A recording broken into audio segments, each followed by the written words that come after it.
Want to hold both parties accountable. Republicans promised to cut spending, but when they had the power in 2017, they passed the largest spending bill in U.S. history. Democrats promised us criminal justice reforms, and none of those bills left the House. So if you want to hold them accountable, send me, Kevin Hale, to Congress, and I'll do that for you. Thank you very much. Hi, my name is Christopher Clater, and I'm running for Congress, U.S. Representative for Texas 3rd District. I feel I'm very qualified for this position because I am a graduate of the United States Military Academy at West Point. There, I learned a great deal about leadership as well as service. I dedicated myself to a lifetime of service to this nation, and I feel I can serve there very well. I'm running as a Libertarian because I believe they're a better choice over the Republicans and Democrats. Libertarians will bring minimum government and maximum freedom.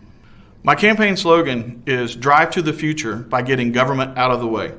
In order to get the government out of the way, we must reduce regulation, reduce taxes, reduce spending, reduce entitlements. By doing these things, we will be free to move forward for a better future. Well, early voting is happening now, so I thought I would pop in and say hello. This is Christy Mowry, and I'm running for Texas State Board of Education District 12. Texas education is currently ranked 45th in the nation. It is a massive taxpayer-funded scheme that's failing our kids. If you love that, keep voting for the duopoly. If you don't, let's change the system that pushes progressive collectivism over individual thought. Let's get it back to where we can give the power to the parents. If we want to preserve liberty for future generations, we must start with the way we educate our kids. A handful of biased politicians and bureaucrats in Austin do not know your child better than you do. One-size-fits-all system is failing. I support educational freedom, choice, classical academics, new education models, and a parent's right to choose what's best for their child. I also believe that it is not only possible, but it's absolutely necessary that we end this system of stealing property tax dollars to fund our education system. Other states have done it. We can make this a reality. To learn more about me and where I stand, please check out my website at christymowry.org or Instagram at Christy for Freedom. You can also check out Twitter at electmowry. Please go out and vote. Hello, I'm Jeremy Schroppel, Libertarian candidate for Texas State Senate District 22. I'm not a politician. I'm a truck driver. Like most voters, I'm concerned about the direction that our state legislature is headed, and I want to see a change. That's why I'm running, so I can make a change, so I can represent the people. Remember, on the 8th of November, vote yes for Jeremy S., and you can forget about the rest. I might be last on the ballot, but I'm going to make the biggest difference. Have you or someone you know been injured by government regulations? There is help. I'm Jeff Miller, and I'm running for Texas State Representative District 14. If your business was shut down, if they told you not to come to work or your kids not to go to the schools that your tax dollars paid for, you may be entitled to financial compensation, as in your own money back. Government has been robbing you for years and then not even delivering on the services that they promise you. If any business had this kind of track record, they'd be out of business. But somehow the government keeps getting away with it. But if you elect me, I'll take them to task. I'll oppose mandates, restrictions, red tape, and bureaucracy. And most importantly, I'll work to repeal bad laws, like those that attempt to protect you from yourself. I want you to have the freedom to do what you want to do, not what our government overlords tell you you're allowed to do today. So if you believe that adults should be free to decide who to do business with, who to have personal relationships with, and what they can put in their own bodies, vote Miller. If you don't ever want your right to work, assemble, worship, or simply leave your house to ever be trampled upon again, vote Miller. I'm Jeff Miller, and I'd appreciate your vote this November for Texas State Representative District 14. Thank you. Hello, I'm Nolan Schmidt. I'm the Libertarian candidate for Guadalupe County Judge. The reason why I'm running, I believe that Guadalupe County should be truly fiscally conservative. That means cutting taxes, cutting spending, and cutting down the budgets. That way, Guadalupe County can be conservative without any debt. Second, I believe in the rights of small businesses. That means no mandates to shut down any businesses, especially during a pandemic. No government control on decisions by small businesses. And also protections for landlords from any type of federal or state mandate that will prevent them from getting rent from their tenants or evicting them. Finally, I believe in supporting the special needs community. Families with adults and children with special needs need resources, and I want to try to get that done without the need of taxes. I'm Nolan Schmidt, and I approve this message. Hello everyone, Daniel McCarthy here, candidate for Texas House District 48. I am the vice chair also for Travis County Libertarian Party, and was asked to run this year since otherwise the Democrat would be running unopposed. So we have a really good shot here in Texas 48 to upset the establishment, although it is a very gerrymandered district in the Democrats' favor. Let's see. I'm running on like a school choice is my number one issue. I'd also like to see taxes cut across the board, of course. I'd like to see some sane approaches to marijuana and everything else in Texas. I mean, the blue laws on cars, for example, you can't sell cars on Sundays.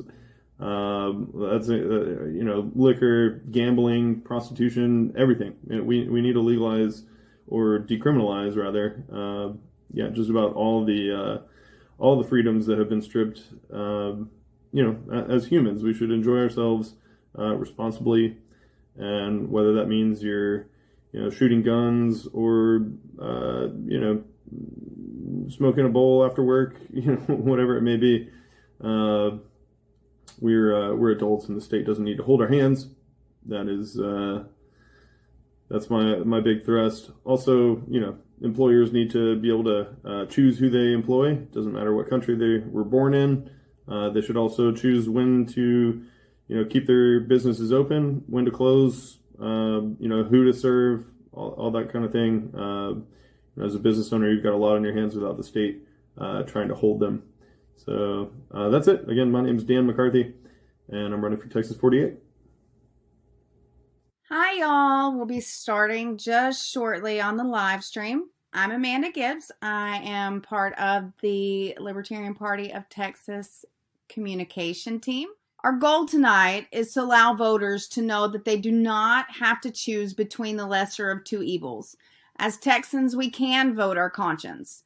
The two-party system is broken, and we want you, as a Texas voter, to know that there are options on the ballot. There are other options. There are better options on the ballot.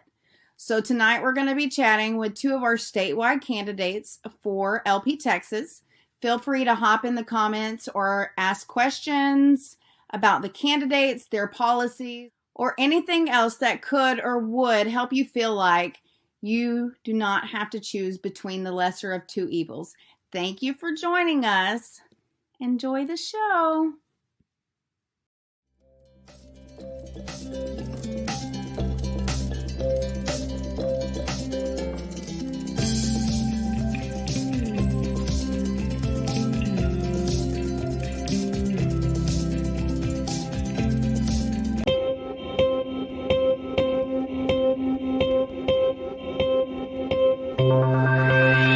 Texas government and the governor keep getting bigger and bossier, spending more than at any other time in history, and controlling more of the money you earn.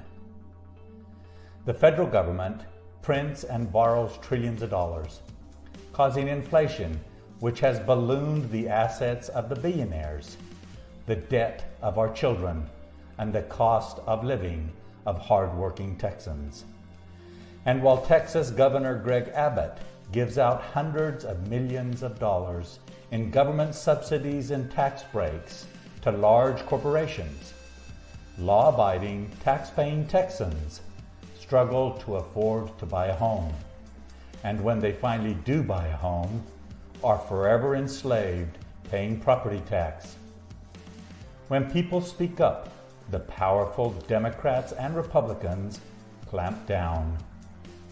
They silence and slander anyone who tries to dissent from the duopoly of the two-party system, passing laws and filing suits to keep independents and third-party candidates from speaking up and off the ballot. They are censoring what you see and say, using COVID as a political weapon of choice. Governor Abbott has attacked and shut down small businesses, churches, schools, and other hardworking Texans with his unconstitutional mandates. And the Democrats only wish to replace one tyrant for another. You see, Governor Abbott and all Republicans and Democrats believe they are elected to be your boss. They've got it backwards. You are the boss. That's why I'm running for governor, to put you back in charge of your life. Together, we will make Texas the freest place on earth, with freedom to build a business without red tape and heavy taxation, freedom to keep the fruits of your labor, freedom from the invisible theft of inflation, freedom to educate your children the way you see fit, freedom to raise your kids with your values, freedom to make your own health and vaccine choices, freedom to speak without fear, and freedom to worship in your own way. You see, in a free state, small government makes room for bigger citizens.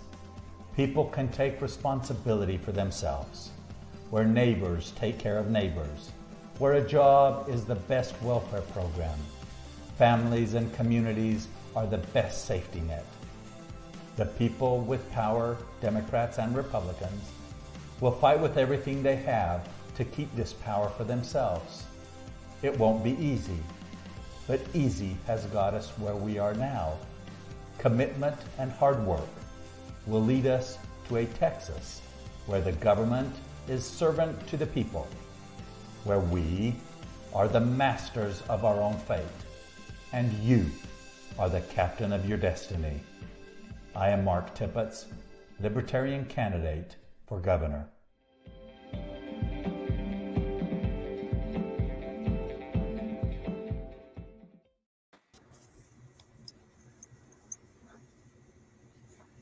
Hello.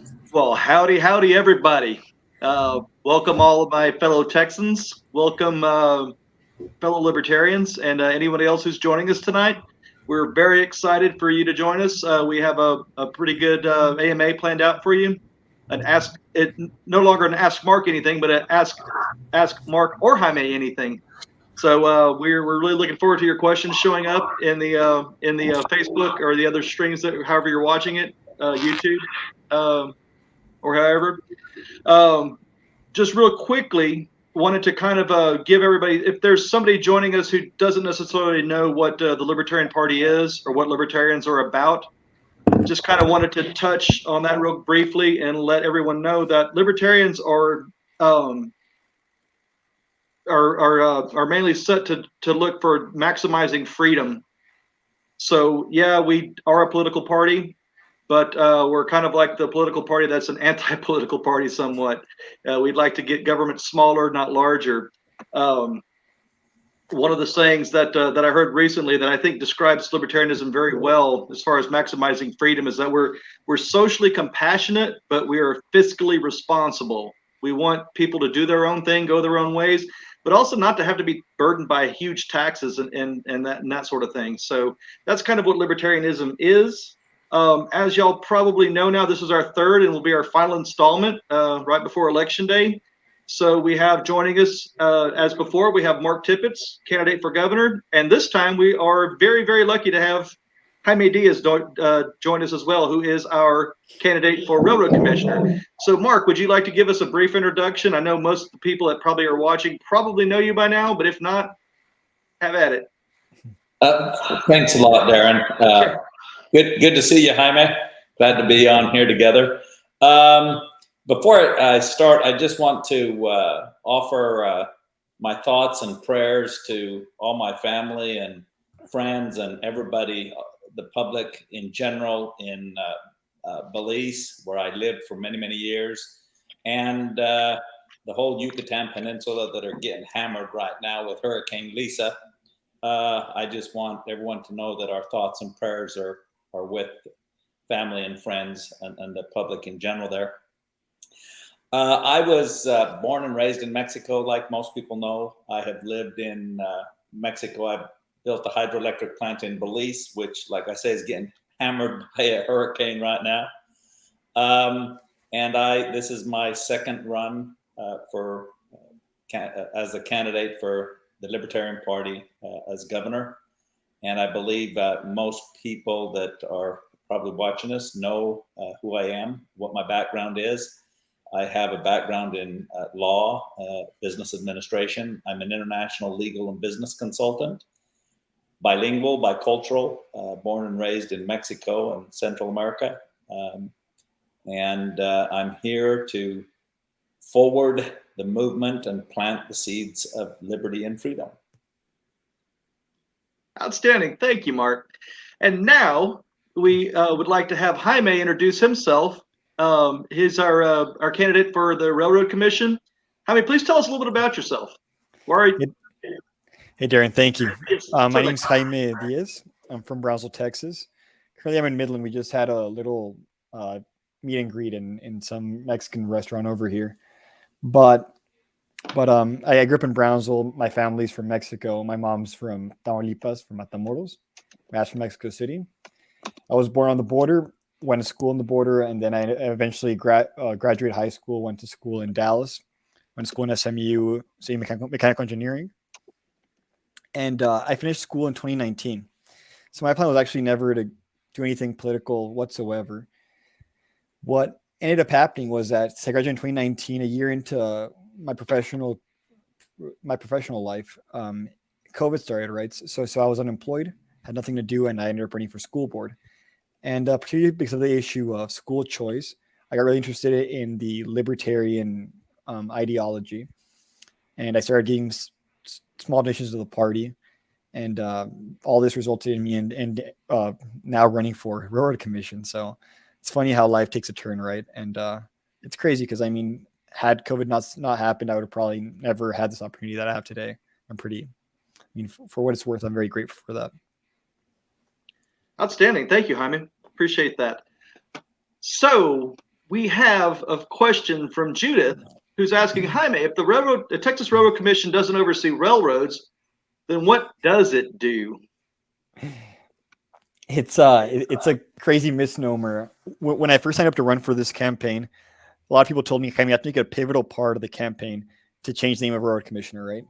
Which, I mean, I thought was actually a good way to go about it, because it's not actual policy. It's kind of like if you run for mayor and you say, I'm going to run for mayor, and first thing I want to do is I want to rename mayor to president of X town, right? So I decided not to make that a big part of my campaign, but, just traveling around the state and meeting different people, I realized that a lot of people actually do think it has to do with railroads. Since 2005, railroads were actually transferred over to TxDOT for under their regulatory purview. And what the Railroad Commission sees today, it's oil and gas, natural gas infrastructure, pipelines within the state of Texas. So that's any pipeline that starts and ends in Texas, and coal and uranium mines. So since 2005, it's nothing to do with railroads. And in reality, it probably should be named something more like the Natural Resource Commission, in my opinion. Yeah, great. Thank you for that. So the way I'd like to hopefully do this is for the people asking the questions in the comments, if you would please specify if you want it for Mark or for Jaime or for both. And please keep the questions along the lines of what their jobs their purview of their jobs or their potential jobs would be, so that we kind of stay on target, though, and don't have to answer things that are just out in left field as far as something that the governor or the railroad commissioner can't have anything to do with. But with that said, then I guess we're just going to hit the questions hard and see how many we can get in. Do we have a first question?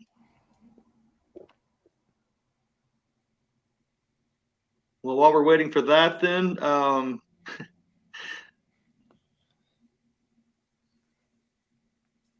here we go. All right, perfect. This is from Vote Texas Gold on YouTube to both of you. Well, since Jaime is new here, we'll let him go first on this one.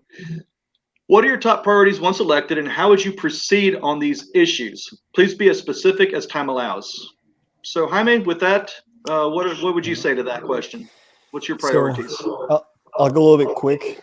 The Railroad Commission, the first issue that they should deal with, I think, is orphan wells. So orphan wells is whenever an operator goes bankrupt in the state of Texas, their plugging liability goes to the state.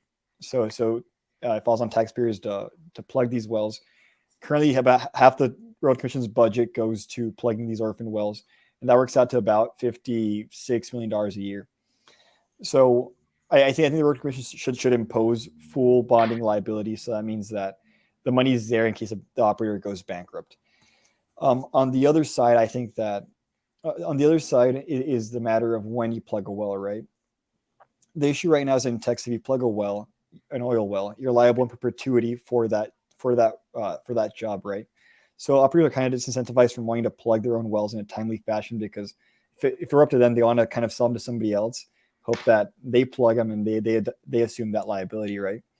So I think it's important the Road Commission is a little more thoughtful in regards to offering well plugging extensions. The second point would be to update their databases. Spindletop was drilled in 1901. Since then, there's been a lot of wells that have been drilled. The database actually, on the Road Commission's database, I can access online, they only have records from 1964 onwards. So there's a big gap. And I think the Road Commission should have an active database in order to allow operators that are conscientious to actually be able to do their job as effectively as possible. And the third point is something called P13 wells. This is whenever an operator or a wildcatter makes a well in the ground, it comes out dry. What happens is that they'll start plugging it, they'll get to the groundwater layer, and when they get here, they'll do the paperwork to make it a water well. Which is interesting because once you do this, it falls out of the Road Commission's purview and it falls into the TCEQ's regulatory guidance. The thing is that as operators start doing pressure or operations to maintain well pressure, they'll pump water into the ground, and some of these plug jobs might go bad and water will start shooting out of the ground. In these cases, the TCEQ doesn't want to plug these wells because they say they're not oil and gas wells, they're water wells, and the TCEQ says our job's not to plug water wells. So just working with the TCEQ to find to get rid of this gray area, right, in which nobody knows what to do with these liabilities. Outstanding. When you first started talking, I thought you were going to start talking about Citizen Kane because I heard Orson Welles, but yeah, orphan wells. Gotcha. Orphan wells. Yeah, that's actually something that my family's had to deal with on our land. So yeah, definitely a big deal. I think it happens quite often, a lot more than people probably imagine. Now to you, Mark, what is your big top priorities once elected? I think it's important to understand, and one of the priorities that I will do is let the general population, let the general public of Texas truly understand what the office of governor is. If you listen to the Democrats and Republicans, or the two old parties, day one, I will ban guns. Day one, I will give abortion to everybody. Day one, the governor does not have that authority. And if the governor did have that authority, that would be not my number one job, is to get rid of the governor having that number one authority. With that said, the main priority that I would work on at the get-go is school choice. School choice creates, by not having school choice, it creates a lot of the problems that we see in the schools. We need to have school choice so we empower, once again, the parents to be able to educate their children the way they see fit. How would I go about doing that? Is by going around the state and speaking to the parents and letting them know that they must tell their representatives to pass legislation that would give them school choice so that I could sign it. As governor, I have the power to sign or veto things. I don't have the power to actually legislate things. Now, I can lead and I can inspire. And that's what I would be doing the most, is inspiring the parents and leading the parents to make sure that their representatives legislate the laws that will give them school choice. Very big issue. Thank you, Mark, for addressing that. So with that, then we can go on. Do we have another one? Okay. So we have a question from YouTube now from Jason O. And he's specifically asking Jaime, how will you work with ERCOT to ensure energy delivery is consistent during Texas extreme weather events? Would you consider working with Musk for a Tesla Hornsdale battery backup in Texas? Interesting question. Yeah, it's so Road Commission it's a misunderstanding. The Road Commission oversees the part of ERCOT, which is natural gas utilities, up until the point that the power gets put onto the lines, right? At which point it becomes it falls under ERCOT's jurisdiction. That ERCOT's is run by the PUC, which is signed by the legislator. In regards to weatherization, I think that the Road Commission has taken good steps in regards to requiring that companies or oil and gas transporters, the different counterparts in the natural gas industry, do weatherize to a certain standard. If they're above a certain size, they do offer exemptions for the weatherization. However, they've been pretty standoffish in regards to offering those. What the issue I do see is that the Road Commission has been transparent in regards to which facilities are required to weatherize. So it makes it hard for third parties to audit it. And the other part is also that they've capped fines for not weatherizing to $1 million. And I think that whenever you cap fines, you make it kind of a game theoretical. It's like, for example, if I don't weatherize, I have to pay $1 million. Does it make sense for me to weatherize or not weatherize? So I really don't think that these fines should be capped. In regards to Elon Musk's battery pack, I think a big issue with our grid as it stands is one, federal level subsidies for renewable energies, wind and solar, because they push investment in certain sectors that we might be overdeveloping at the time. And the other issue is that we do hold natural gas infrastructure to a higher reliability standard than we do our renewable infrastructure, right? So currently we're flooding the grid with renewable energy that's heavily subsidized at the federal level. This in turn demonetizes these natural gas utilities that want to scale down their operations, yet the grid still needs them there so whenever the renewable power is not available, they can ramp up, right? Because we can't do anything in regards to the federal government issuing subsidies for these projects. I think that ERCOT should put a requirement that if you're a power generator, it should be mandated that X percentage of the power that you're generating throughout the day should be available during peak hours, right? This will require natural gas utilities to either invest in battery packs like Musk is offering, or to invest in natural gas infrastructure directly. Those are my ideas in regards to the grid. However, Road Commission sadly does not oversee the grid. So right. These are just thoughts. So not quite in your purview, but being that I've worked in the fossil fuel industry for a while, fossil generation, and now I work on batteries. I will say that the batteries definitely have limitations that most people don't quite understand as far as what they can do and how long they can do it for, especially. But Mark, I know you've answered this question before, but do you have anything to add to that? Well, the one thing I've built renewable resources, a hydroelectric plant and that, and I understand the grid, and I understand the battery packs, and I understand the system relatively well. The problem with battery packs and backup systems for natural gas and oil and diesel generation is they're not necessary, and they do absolutely they would do no good.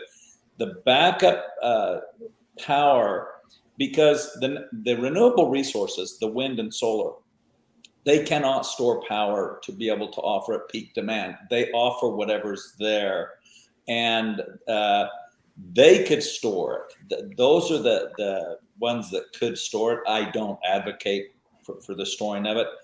But with the diesel and even the hydroelectric, for that matter, they don't have to store it because they can ramp up and generate more. They store the fuel and they store the to generate more when it is needed. The best thing that we could do to alleviate the problem is get the government out of it.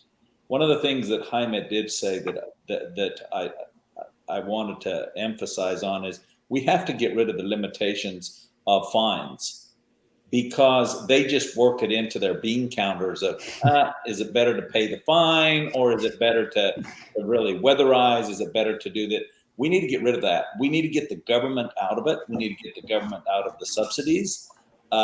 We need to make the companies liable. When they understand that they are liable and there's no limitation on their liability, we will not have any problems with the grid. Because they will be liable for it. But as long as we have the government involved in it, all it does is the government becomes an scapegoat for the big companies. Yeah, I like that. Essentially, I like what you touched on with the subsidies. I think is a huge deal. Most people don't understand how that affected the markets, but again, government getting involved is not always a good deal. Okay, so we have another question for Jaime now, which is, what is a polluter pays principle? Do you know what that means? Because I don't. I do. So it's on my website. We were trying to get very creative with the words and polluter pay principle. Nice. It's not an actual thing. We made it up. Nice. But, okay. The idea ends up being that if your site contaminates, you should be liable for the cleanup, right? So this is referencing particularly the wells, right? That if you make a well, you should have money set aside for plugging it. Because when you don't do that, then the cost is offset to the people of Texas. And that's not right. I was telling a friend of mine, it's like growing up, I grew up in a Hispanic household, so my mom would be like, limpia tu cuarto, ¿verdad? And it's like whenever your room gets messy, you just got to clean it up, right? If you made the mess. And I think that's the framework the Road Commission should follow in regards to viewing contamination. Yeah, you'd almost think it was already that way. It seems outrageous. So we're going on to another one from Judith. And she asks to you, Mark, would you please specify what you could and would do to lower property taxes as governor of Texas? As governor of Texas, directly what I could do to lower property taxes is the same thing that I was saying about school choice. We hear the two old parties saying, I am going to lower the property taxes on day one. It's just more of perpetuating a lie. They cannot.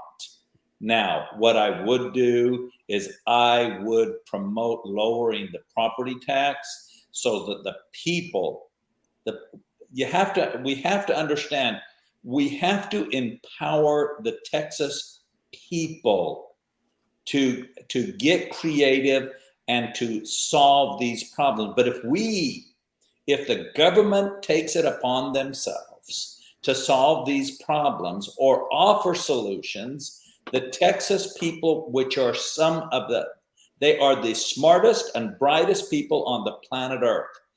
We can solve these problems, but we need true leadership. We need leadership that will tell the Texas people what it is we need, how we have to go about it, and then lead them. Let them actually force their legislators to do some work, not sit there and pass laws to keep us off of the ballot. Do the actual work that does good for the Texas people. That is how you lead.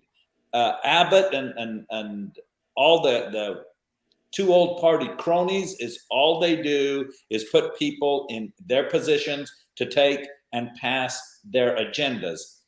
We need to stop that. We need to start moving and passing the Texas people's agenda, which is not having to pay property tax. We can at least start with when you retire. When you retire, you should not have a ball and chain around your neck of paying property tax for your property that you fought so hard to pay off. But that's how we do it, is we have to empower the people once again. The people are that we feel like we are at the mercy of whoever is elected into office. We need to take control back. Outstanding. Jaime, do you have anything you wanted to add to that as far as property taxes go? I know it's not really in the huge purview of the Railroad Commission, but do you have anything to add? Well, not necessarily. I do think that property taxes and income tax are the two most coercive forms of taxation, right? Because you can't really opt to not live anywhere, and you can't opt not to work. So I do think that in regards to libertarians, that we should definitely put a priority on addressing those two. Outstanding. Nice. Okay, we've got another question coming up from the SP Spaz off of YouTube, and he's asking you, Jaime. I know you're a big Bitcoin guy. I've heard Bitcoin mining is a big drain on the power grid too, though. Is there a way to make it more energy efficient as we transition to future currencies? So Bitcoin mining, first off, in talking to the grid, which I feel like I'm talking about the grid a lot, but in Texas, you operate on an energy-only market, right? So what this means is that you only get paid for the energy that you sell to the grid. There's other states that have a capacity market, and not only do you get paid for the power that you sell onto the grid, but you also get paid for additional capacity that you have. So in Texas, we're energy only. We have low rates, but the issue ends up being that whenever you got spikes in demand, it can get tricky to meet those increments, right? ERCOT has a thing called demand response that actually Bitcoin mining is great for. So what this happens is you register with ERCOT, and whenever you've got a interruptible power consumer like a Bitcoin miner, you pay this Bitcoin miner to turn off their machines and divert the power to the grid, right? The benefit of this is that it's a capacity. It's kind of like a hybrid market between an energy only and a capacity. But the real benefit is that you as a consumer only pay for what you consume. On top of that, also Bitcoin mining, it's important to point out that miners in general try to go to areas of cheap power. So this is usually areas of surplus power, a lot of areas with a lot of renewable, right? Because renewables it is constrained heavily through transmission lines, and so they'll set up there a lot. They'll capture a lot of stranded natural gas, which would be flared if it weren't used to mine Bitcoin. So it's a complicated issue. Bitcoin, however, I do think it is a net gain for ERCOT, and especially for ratepayers in the state of Texas. Excellent. Mark, would you have anything to add to that?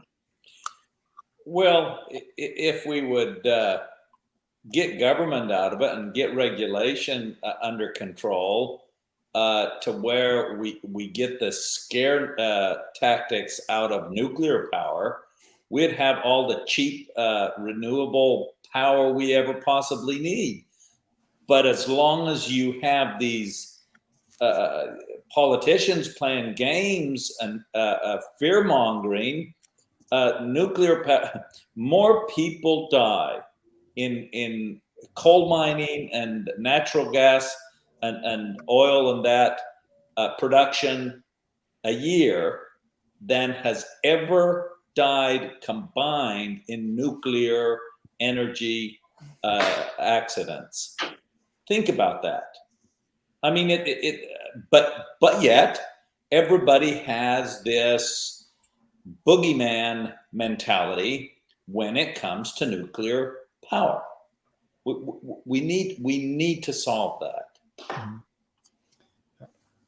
Can I add one thing? Yeah, please, Jaime. Go ahead. I was speaking to somebody actually in a Bitcoin convention, and he was a veteran. He was telling me that it's crazy because currently I haven't fact checked his numbers, so I'll throw them out there. And if I'm wrong, please tell me in the group chat. But that the U.S. Navy right now currently has 200 vessels submarines and ships that are all powered with nuclear power, and they have not had a single issue. And these are all in the ocean. And the ocean, I mean, if you're dealing with engineering on the ocean, you're moving all over the place. It's a lot more complicated than on shore. However, for some reason it's safe when it comes to the military and it being out in the ocean, but when it's on land, I guess people got very skittish. Not in my backyard, right? Not in my The backyard. NIMBYs. Yeah, hey, being a Navy nuke, I can vouch for that. I'm not sure exactly what our count is right now, but we've had many nuclear vessels, no major nuclear accidents. 2 of them are at the bottom of the ocean, unfortunately, but they're monitored still to this day by the U.S. Navy. So I would say I totally believe that it's very safe. So so now we're up to another one. This is from Nathan Kidman on Facebook, and it's a question for Mark. And he says, if the D's and R's, the old parties in the state Congress, fail to put any bills on your desk which would have bettered our economy and reduced the tyranny, would you call for a special session, or can you think of any circumstances where you would call for a special session? Excellent question, Nathan. That is an excellent question, and that is one of the privies of the governor. He can call a special session. Now, in what order and what importance the special session is given is still somewhat controlled by the lieutenant governor. But if the Texas legislature, the thing is that we have to understand 2 things. One, if I'm elected governor, it will be a shocker to the 2 old parties, 1, and 2, it will be a wake-up call for them to truly act and truly work. So if they try stonewalling on some of the issues that I will be daily out there in the entire state of Texas promoting, for the people to be promoting with their legislators, they're going to be in trouble. I don't think that would happen. However, it could happen, and they could play politics with it, but it will be so obvious that they will get ran out of office the very next go around, and they will be replaced with pure libertarians. And actually, that would be something that I don't foresee that they would ever do, because then they would be basically saying, okay, get rid of us and put in pure libertarians. So I wish they would do that, but I don't believe they would. And bottom line is, we know that the 2 old parties can work together. We fight laws that they put together all the time. They every session, it seems like, they have a bipartisan law to keep libertarians and third-party candidates off the ballot. So they do know how to work together. They can work together. And the best way to get the Democrats and Republicans to work together is to elect a libertarian governor. This state we would have the smallest government. We would have the biggest tax reduction. It would be amazing how much waste can be trimmed when you are not trying to solve the problem with the same mindset that created it. So I would love to have that challenge. I really would. I bet that red pen would get a little bit of a workout, or the big veto stamp, or however that works. Yeah, exactly. Wonderful. Okay. So Gwen Riley says that I voted for Abbott twice, but not this time because he did the lockdowns and mask mandates. I know you're against those, but if there's another virus breakout, how would you stop the local people from mandates? Interesting question. Well, and at the state level, the one thing that the governor and both federal and state must do, their main responsibility, is to provide accurate information to the people. We were never provided accurate or true or even concise information whatsoever. We were provided mandates. And this is one thing that I will never do, is issue a mandate forcing the public to do anything. Because now I will provide up-to-date, concise, precise information as I see it. But I will never issue a mandate forcing the Texas people to do something. We're big enough. We can make our own decisions. If a business wants to shut down, go ahead. If people don't want to go to a business, go ahead. If you wanted to wear a mask, fine. If you felt that people not wearing a mask put you in danger, then wear a mask. Stay away from them. Those are your choices. The government does not have the right to make those choices for you. Oh, love it. Was my mic too loud? No. You sound fine to me. I don't know if anybody pipes in. We'll definitely hear that. I know, Jaime, it's really not your bag, the mandates thing and whatnot as a railroad commission candidate. But you have anything to add to that, just for fun? It's the mask mandates. Yeah. In general, I think that it's an individual choice, right? Where it gets tricky for me is with public-owned infrastructure, right? What the state does in those cases. But in general, I think if you have a business and you want to require people to go in with a mask, it's your business. I mean, if you want to make them require them to get their shirt off before walking in, that's their prerogative. Well, so be it, right? That's kind of the way that I approach it. So it's like just letting adults be adults, somewhat. Just let people figure it out for themselves. Right, exactly. Perfect. All right. What do we got next? Don't know where this question's coming from, but I guess it's for the both of you. It's on immigration, and the question is, what would you do to alleviate the financial burden on the communities most affected by immigrants? Excellent question. Jaime, I think this is right up your ballpark. What do you think should be done for that? So, this is a Twitter question. I'm sorry. Yeah, I actually grew up on the border, right? My dad does immigration law for a living, so it's been something that's really been prevalent in my household forever. I think a big issue with the immigration debate as it currently stands is that people argue on the presumption that there's a way for you to immigrate into this country, being Latin America and being of low means, right? The fact of the matter is that you could be a standout citizen in Latin America, have no criminal record, and not have any money, and there's absolutely no way for you to come into this country, right? And the thing is that whenever you have an urgent need to immigrate and there's no way to do it legally, well, that's when black markets tend to develop, right? So I usually talk about the immigration issue in this country being like having diarrhea and taping your butt cheeks closed and hoping that it works out. But I mean, I understand people's knee-jerk reactions, right? People's knee-jerk build the wall and all that, but it's a complex issue.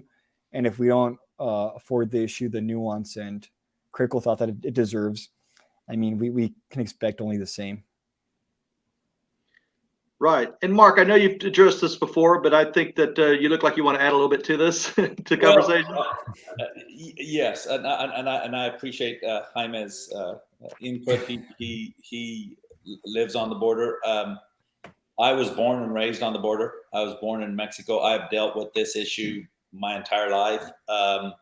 I know how difficult it is to try to immigrate to the United States. I know how the red tape and bureaucracy is so difficult. The thing is the two old parties, they don't want to solve it, because if we go back in history 40, 50 years, every debate there, it's the same thing. Every election cycle, it's the same thing. Immigration, immigration, immigration. When the fact of the matter is, let's take the reality, not the Fox or CNN scare tactics that you see all day of all the drugs and crime and everything that's coming across the border.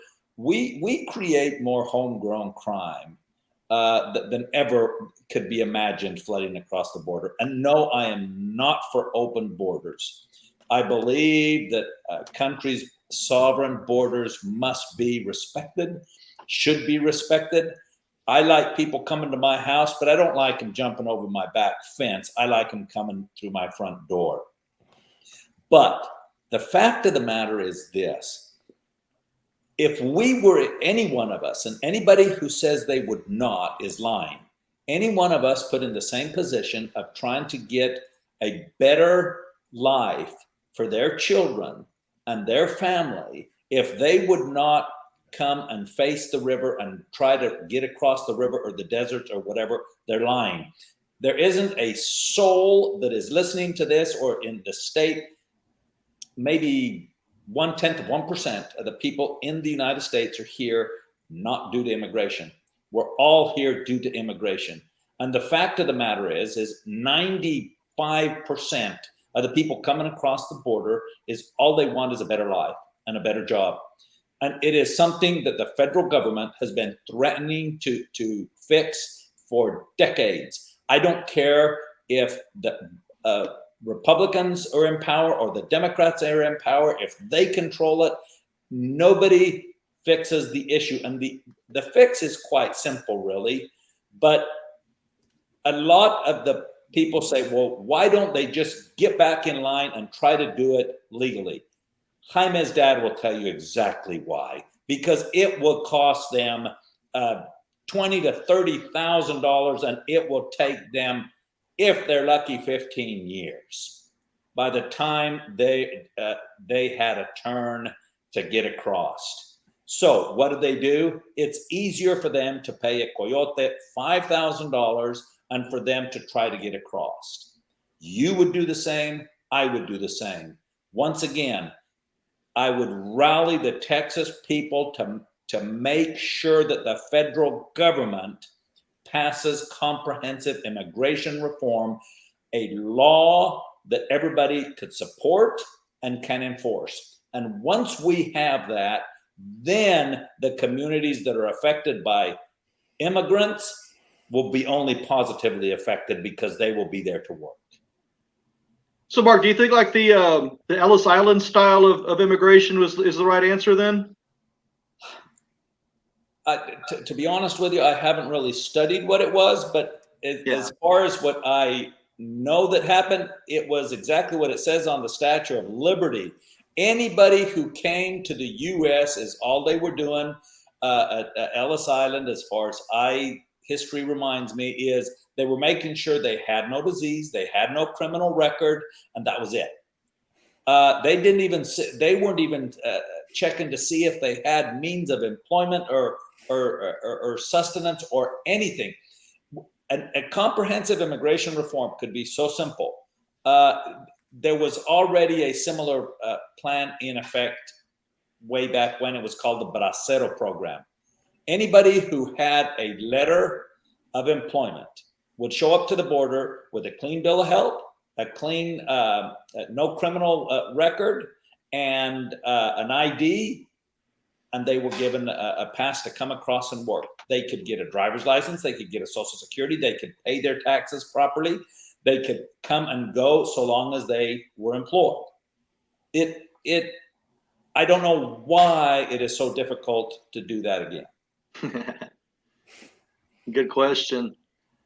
Okay, so now we have another question about immigration, which is why shouldn't sanctuary cities share the burden of what is happening on the Texas border?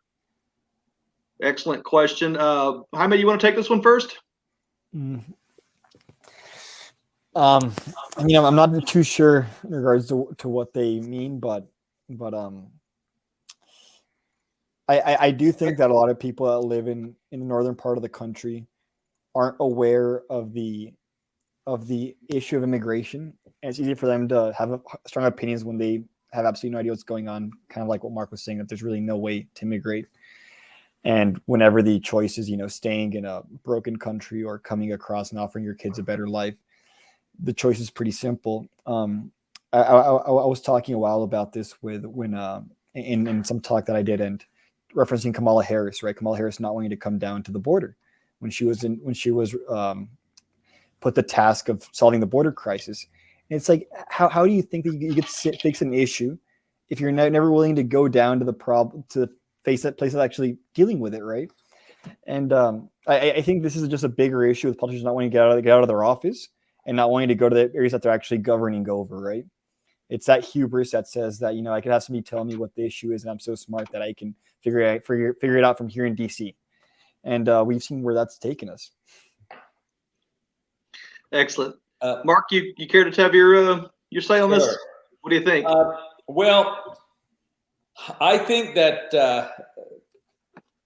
the sanctuary cities, whether they like it or not, it's the tax payers that are paying this whole burden.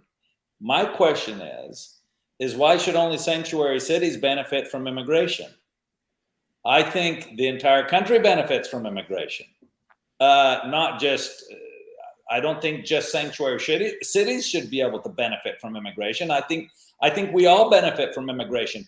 If they show on the TV immigrants all huddled in a shelter, and the governor going, "Oh, I don't know how I'm going to feed all of them." Believe me, there's tons of restaurants that will hire them. I mean, the idea that they have them there, they only have them there as a photo op.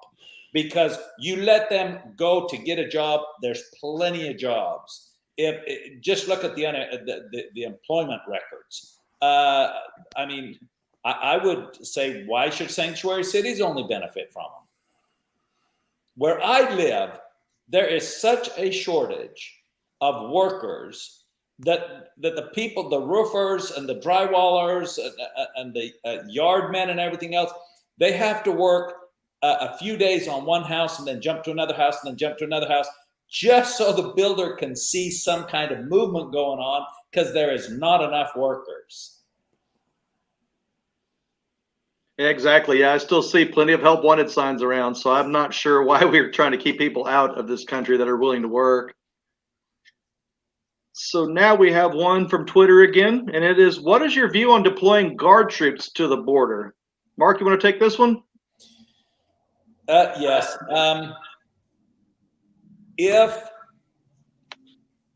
I do understand that, and what I say about immigration that is not intended to minimize the problems that are being caused, to minimize the fact that there is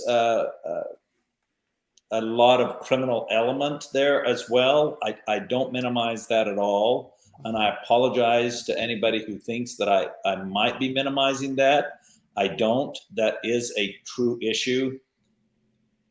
The problem here is we are going about this backwards. The maximum law enforcement agency in a county, more superior than the president of the United States or the governor or anyone else, the maximum authority in a county must and always has been the sheriff. Why? Because that is the maximum law enforcement agency that is elected by the people. The FBI, the federal government, the state troopers, nobody is superior in that county to the sheriff. But the sheriff must have the backing of the governor in order to exercise his true authority. He needs to know that the governor has his back. Look what happened in Uvalde. They are now saying that some federal agents are being prosecuted or whatnot. How ridiculous is that? When you have federal and state agencies coming in and pushing the sheriff aside and getting rid of his authority, the sheriff can't even coordinate with the schools to set up their own safety protocols.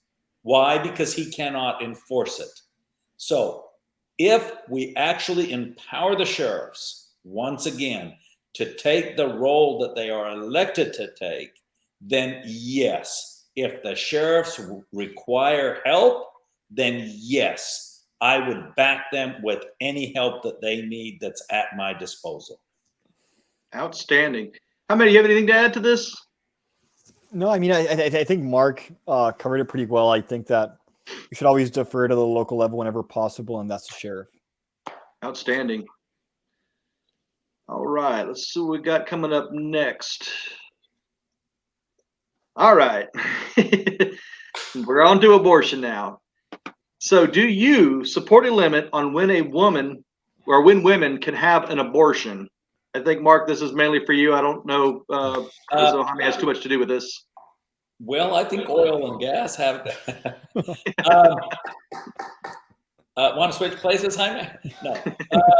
This is an issue that we can differ on opinion.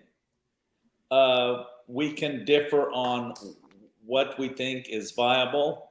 What is quite interesting to me is there are a lot of people, and I don't minimize anybody for asking this question. I totally get it. But we seem to be more preoccupied with the unborn than even the ones that are born. There are so many needy children out there. There are so many neglected children out there. Where's the outcry for them? But abortion is an issue that I have always said a legislative body made up of 80% men should not be legislating morality that applies to women. I do not apologize for feeling that way. I am a father of 6. Nothing is more precious to me than life.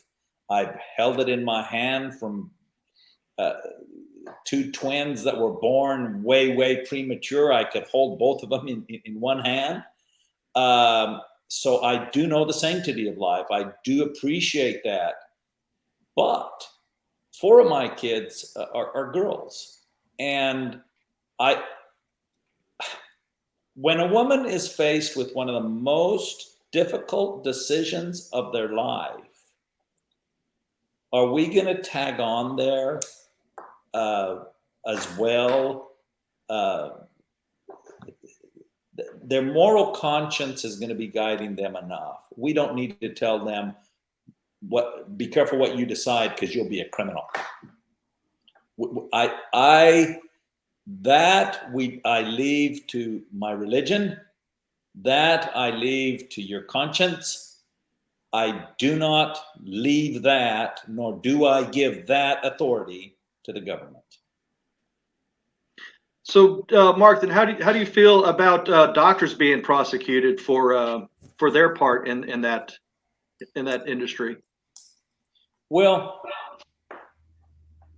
as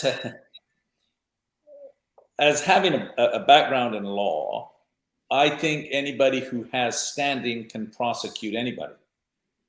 The key word there is having standing. The only individual that would have standing in an issue like that would be the mother.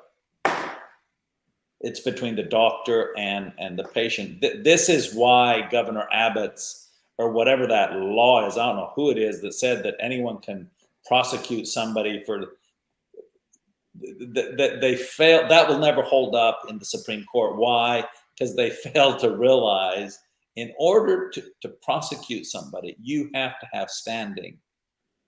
And somebody who is revolted or upset or gets their feelings hurt over abortion, that does not give them standing. Can you just briefly tell us what standing is for those of us who aren't speaking legalese? Yeah, well, standing is, for instance, if I wrecked into you, okay, you have standing against me because I harmed you. Somebody who watched me wreck into you does not have standing to sue me. Does that make sense? Sure. Standing means you have to be the directly physically offended person. Gotcha. Which the state doesn't necessarily have that standing in this case, right? Well, and here's the thing: in this particular case, the state did not say it has standing either. because is what the state did. They said anybody who witnesses this or whatever can prosecute somebody. Well, the state is granting carte blanche standing to everybody. Well, it doesn't work that way unless maybe in a communist country or socialist country, but not in Texas. Gotcha. Yeah, I learned a little bit there with that. I wasn't quite sure how all that worked. Okay, so now we have one for Jaime again, which is, do the railroad commissioners vote on policy? And I think part of that too is it's pluralized. I think a lot of people don't know that there's more than one railroad commissioner, right? And then how are their decisions made and implemented? So if you could give us a little bit of insight on that job and how that works, please. So the road commissioners, they create rules, and it's a little bit nuanced. A lot of people don't know. So there's federal statutes like the Clean Air Act, the Safe Drinking Water Act, the Clean Water Act, and it's the role of administrative agencies like, for example, the Railroad Commission, to interpret these statutes and then create rules in order to enact them, right? And this goes state by state.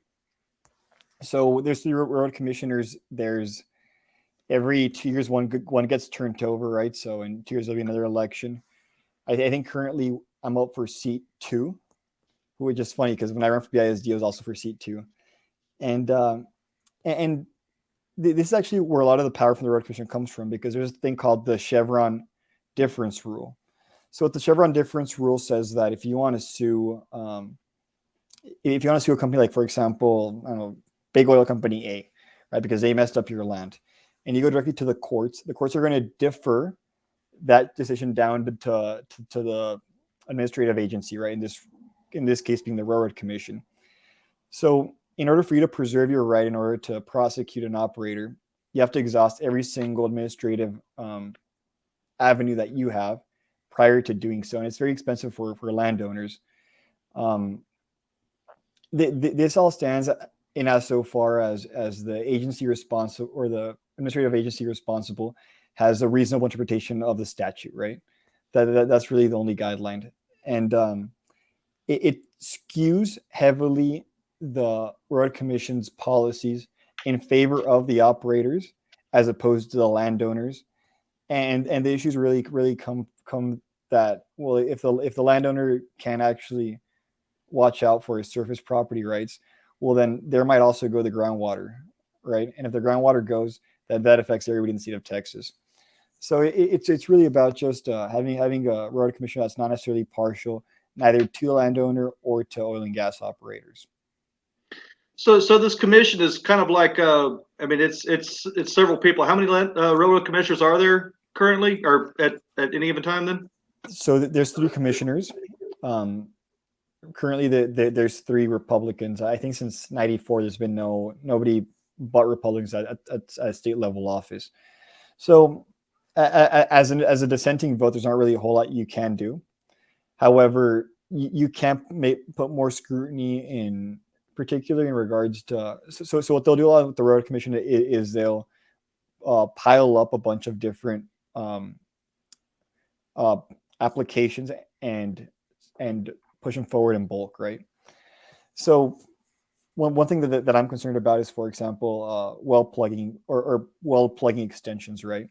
So as a dissenting commissioner, I could always require that we take each one to the floor and scrutinize them, right?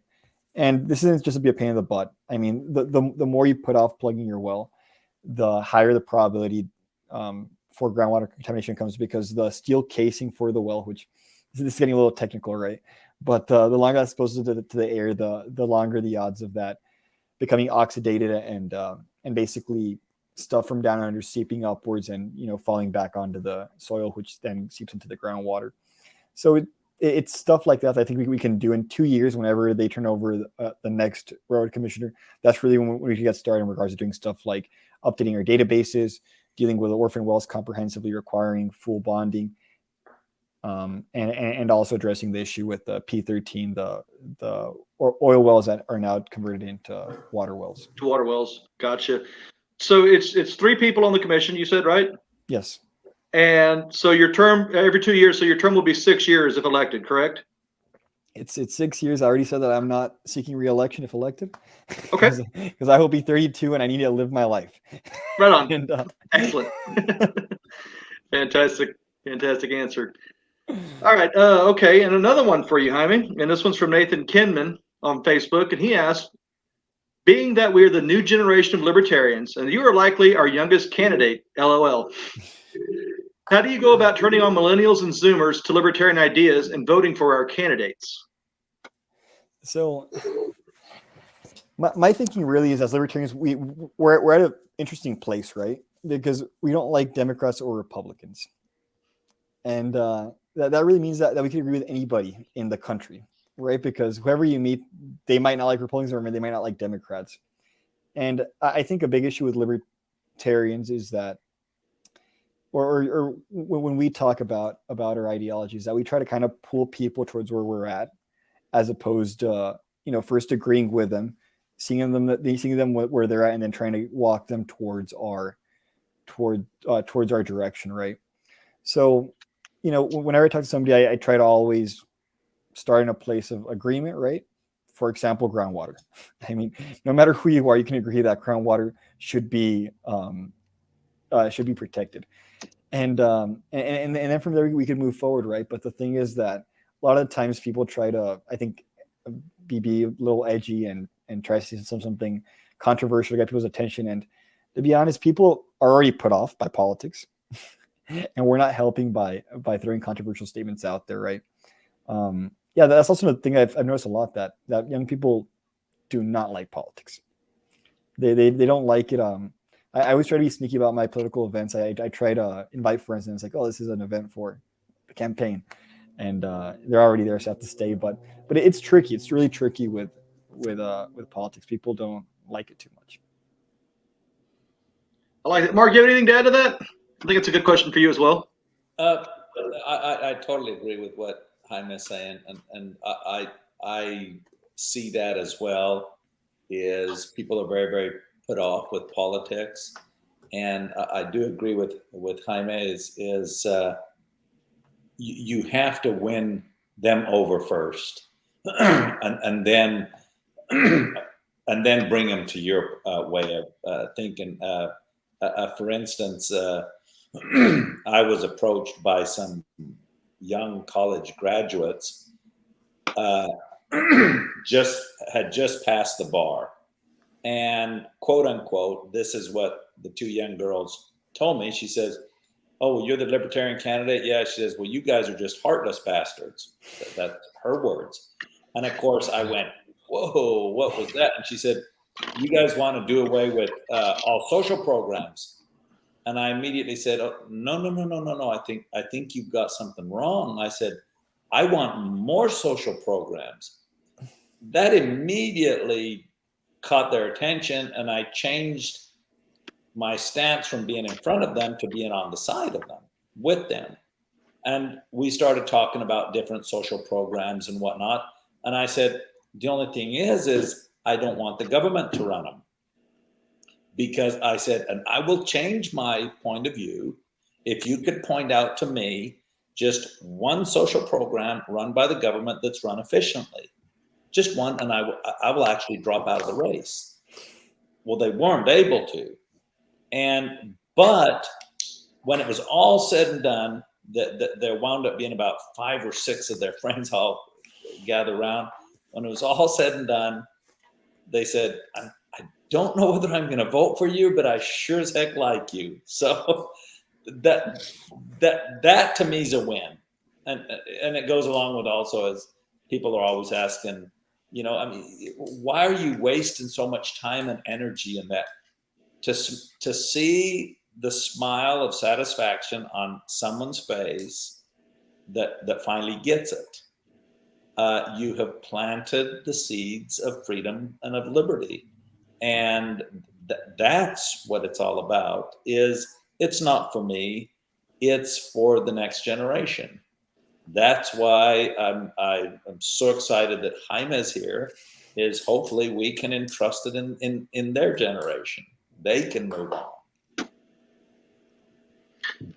Wonderful. Yeah, I mean, Jaime kind of touched on the fact that I think he said we don't really like the two old parties, but I think it's more so that they just can't stand us. Typically, we always seem to get thrown at by them, with these misunderstandings and whatnot, especially. All right, but coming back to our questions, we got one off of YouTube from Libertarian Dave. What a name. He says, Mark, what would you do to improve Texas schools and improve the safety and security for our children, our most precious resource? The best thing that can be done to protect our children in school is school choice. And a lot of people say, well, how would that protect? Because if along with school choice comes a lot of different things. The schools now have to take responsibility for their security and safety.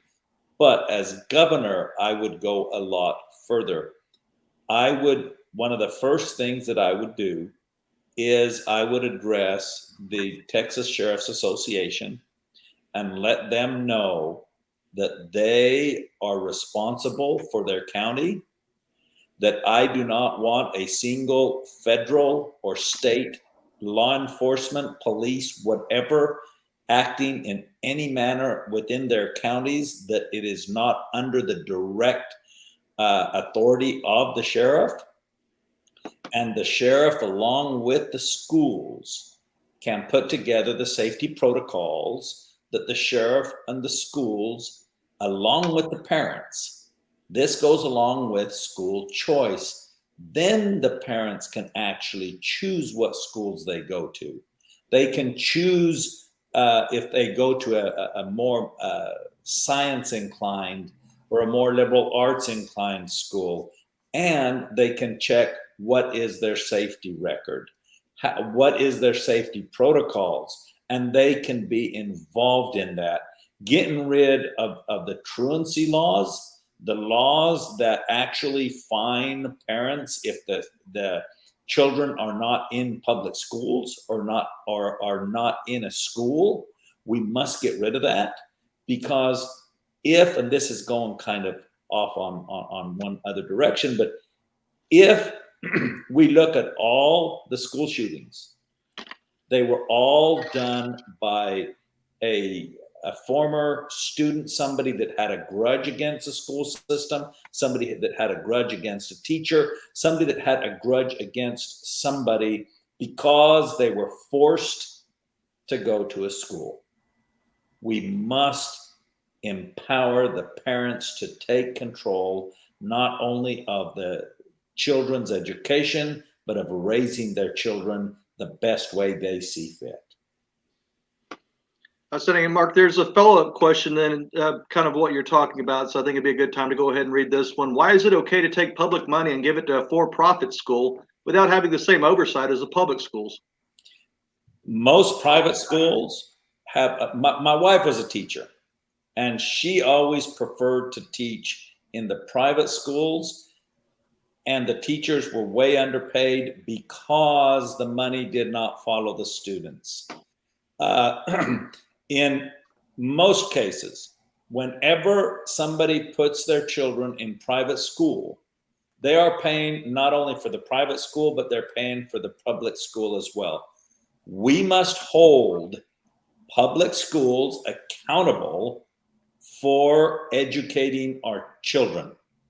If they cannot compete, if the money follows the student, now it's not taken public school money and given it to private schools. The money belongs to the student. The Constitution says that the state must provide for a free education. It does not say the state must educate the Texans. The Texans have the right to decide, or should have the right to decide, where those dollars are spent. And if a lot of people say, well, what about some school that's not doing good, that's a public school? What if it goes under? Then so be it. It goes under. If they cannot educate our children at the proper level that we deserve our children to be educated. They need not be in business, because then we're in the business of not excelling the students, but we're in the business of holding everybody down to the lowest possible denominator.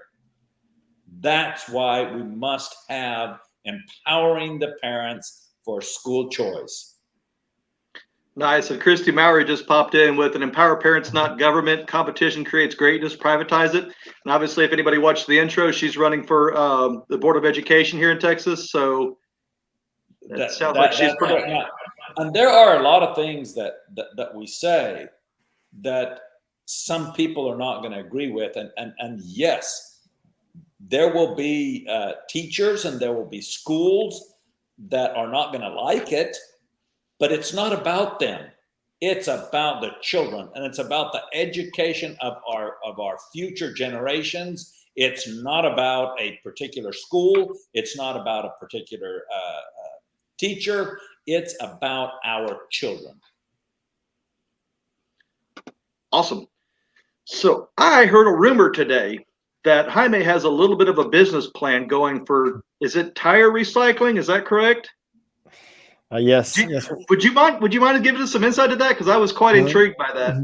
Yeah, we're opening up a tire recycling plant in South Texas. It'd be the first of its type south of San Antonio. The idea is to take old tires, grind them up into rubber powder or rubber granules, and you could use these powders to make asphalt roads, or as aggregate for asphalt roads. You can use them as infill for sports parks, for tracks, for playgrounds. You can use rubber bumpers. You can make pedestrian sidewalks, porous pavements. And it came up because for my tire business, the state requires that I bond all the tires in the facility, right? So this is just so if I go bankrupt, there's money set aside so that the state can then dispose of the tires in the landfill or wherever they want to take it. And it's a parallel with oil and gas, right? That it's crazy that they require that from me as a tire recycling company, but they don't require that from oil and gas operators. And to be frank, also, I mean, responsible oil and gas operators, it's not even an issue for them because they're plugging their wells, right? This is really only the bad actors. Nice. And so then that would be an extra income stream. Then, and also there's quite a bit of steel in tires, correct? And I guess that would get recycled as well then. Yeah. So first you take off the radial wire, which is that goes around the tire. You stamp that out, chop it into parts, and then once it's kind of fine, you pass a magnet over it, and the magnet extracts all of the remaining metal cores, and then those are taken to the steel smelters, right, to be made to make new steel. But yeah, it's a big issue because I'm not sure if you've been in South Texas, but it's a lot of empty land, and it seems almost like everybody just wants to get rid of their waste and they throw it in empty lots. And it's important that we start maximizing, I think, what we do have in our society, right? The resources. And I think that recycling is a good way for us to do so. Outstanding. So at the bottom, we're showing that we're in the bonus round now. So it's kind of a free for all. So these questions will be coming up. Judith Reuter is asking, I've seen a gajillion ads everywhere for Beto and Abbott, so wondering where Mark's are. Mark, where are your dadgum ads, man? Well, my ads are, they're already printed. They're filmed. They're just ready to go. We're just waiting for the contributions and the funds to air them, because it costs, the last I checked, it was about between $30,000 and $50,000 for a 30 to 60 second ad. So as soon as we have the funds in, the ads are all ready. They're ready to go. I know a lot of people think that libertarians have a lot of money to spend. The difference is Governor Abbott and Beto O'Rourke will spend probably $80 million to my, if I'm lucky, 50,000. So as soon as the money comes in for that, they're all ready to go, and we're ready to go with that. Outstanding. You can go ahead and plug your website now since it's over your right shoulder there. Exactly. Anybody who wishes to see the ads, I invite them to donate to markforgov.com, and the ads will be posted immediately. And Jaime, what's your website? How can we get to you? So my website is, I ran for school board 2 years ago, right? And my website was votejamediez.com. But I'm stingy and I didn't renew the URL. Thought I'd be able to buy it back. And I think right now some troll somewhere in Asia bought it from me and doesn't want to give it back. So now we are vote, the number 4, and my last name Diez, Diez.com. Awesome. Great. And you have a donate link there, right? Yeah. We also take Bitcoin in case anybody. Oh. Yeah, Bitcoiners don't like to give away their Bitcoins. We've got like $40 in Bitcoins, but I'm so optimistic. I mean, it's still on there. And outstanding. That's good to give people options. All right. Well, we will see what we got coming up next from Libertarian Dave again on YouTube. And he's asking, Mark, how do you propose to make school choice viable in rural areas? Well, in a lot of rural areas, there are good schools. School choice does not mean we get rid of the independent school districts. All it means is that those districts must step up. The parents now have a choice. Contrary to popular belief, there are a lot of good schools. There are a lot real estate value is dictated a lot by how good the schools are in the district. There are a lot of good schools, and those schools will do just fine. And by allowing school choice, you get rid of one of the things that my wife would come home every day when she worked for one of the independent school districts. She would come home just in tears because she would say, I am not teaching. I am doing red tape, paperwork for the federal government and the state government of what they require us to do to keep funded. She said, if we had school choice, we could get rid of all that red tape and they could go back to teaching the children. It would not affect a lot of the rural areas, other than it would make it a lot better because they will get their fair share of the money. All right. So I'm being told we're kind of up against our time right now. We got one more question for Jaime coming up. Let's see if it pops up here. And that is, what's that poster behind you, Jaime? Yeah. This is a Once Upon a Time in Mexico poster. Ah. So I'm traveling right now. I'm in Midland and I'm working out of my friend's office / my air mattress over here. Yeah, so this is actually not my. Yeah, way to deflect that. It's signed though. It's a signed poster. Oh wow. Yeah. So it's a pretty big deal. That Antonio Banderas, and who was in that? It's Antonio Banderas and Johnny Depp, Salma Hayek. Salma Hayek, right? Salma Hayek in that, yeah. Yeah. She has some really good economic positions as well. I just always see these things that are attributed to Hayek. Pretty amazing. Sorry, y'all. Bad jokes. All over the place. Well, as we wind this up, I just wanted to say, I know we've had 3 of these now. We've had a lot of people behind the scenes that make this work. I know it looks like we're just running this thing on our own, but we have a lot of people. If they would just kind of want to pop into the chat real quick, I'd like to give some quick introductions, if we could. We've got Amanda Gibbs, Kyle Ward, Jeff Miller, Dave Marino, and David Jones. They were all back there feeding us questions. They were making sure everything looked right, sounded right, giving us some feedback and whatnot. So we thank them very, very much for all their help. And we would just like to just be able to sign off real quick. Any parting shots there for you, Mark? Thanks to Darren for doing a great job hosting. Yeah, thanks, Darren. I just want to thank everybody, and I want to once again say, see, Amanda, it went off perfectly. So Amanda has been working on this.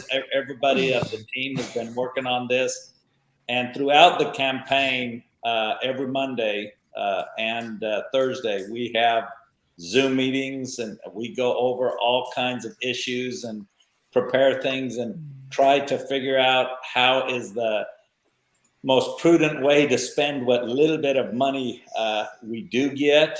And we have done, I'm very, very proud of the entire team. It's not just me. Matter of fact, I couldn't do it without everybody, and there's still a whole bunch of people behind the scenes. I just want to thank everybody. Jaime, thank you for being on the AMA, and it turned out to be wonderful. Thanks. Yeah, right on. Jaime, you got anything to part with for us? No. I mean, I appreciate the invite a lot. Thanks for having me. And I think it's also important just to throw out the comment out there that right now people are really upset, and I think it's important that we recognize that it's not our fault the way the world is. It's not the fault of the person that voted this way or that way. It's the fault of the politicians that we elected into office, that we gave our trust to, that have abused it. Right. So I think it's important that we project our energy in a constructive direction, and it's not constructive when we get mad at our neighbor, right, or our dad or our mom or whoever in our lives. So I mean, just more love, and thank y'all for having me. Glad to have you, Jaime. And just to point out, Dave Jones has that Houston Oilers hat on, but he's actually from Tennessee. So I'll have you know this is a Tennessee Oilers hat. Thank you very much. No such thing. That never happened. All righty, y'all. Well, I guess that pretty much wraps it up. If anybody else has anything to say, don't forget to vote. Don't forget to vote. I did today for both these. If you haven't already, there's 2 more days of early voting, and then election day is Tuesday the 8th. So yes, don't vote forget. Libertarian. All right. Yeah, I got mine too. Thanks a lot, everybody. Right. Thank you. Thank you. Have a good night. Good night. Vote gold. Vote gold. Gold. See you, Jaime. Thank you.